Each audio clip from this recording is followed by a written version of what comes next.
La littérature migrante, qu'est-ce qu'elle apporte au Québec? C'est quoi les relations? C'est quoi les complémentarités? C'est quoi les différences?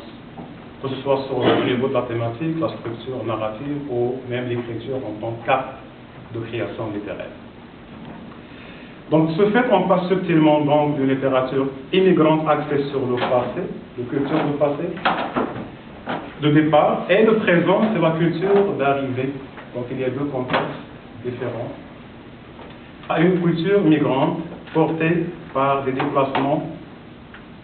Le plus important, c'est le déplacement vers et à travers l'autre.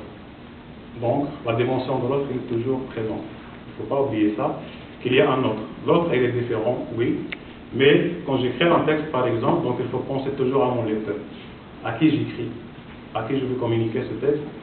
Donc, il y a toujours la dimension de l'autre qui est toujours présente, forcément présente, qui est le travail assez souvent quand on écrit un texte. Il ne faut pas oublier la dimension de lecteur, bien évidemment. Et de nos jours, cette littérature connaît au Québec une évolution remarquable et sa contribution dans le système littéraire québécois demeure pertinente. Je m'explique.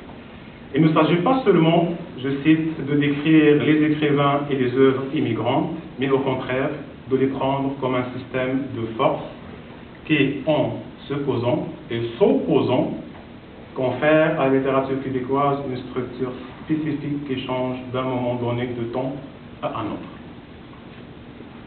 Donc ça vient pour compléter, pas pour contredire, mais pour compléter.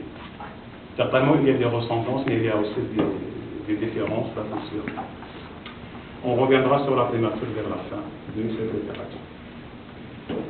Donc ce qu'il faut noter comme essentiel, c'est que les écrivains immigrants ou néo-québécois n'ont jamais vécu et ne vivent jamais en vase clos de leur deuxième culture, ça c'est le plus important.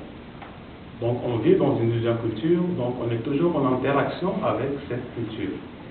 Que ce soit verbalement, dans notre communication quotidienne, ou que ce soit par nos écrits personnels, que ce soit un livre, etc. Donc on est toujours en interaction avec cette culture.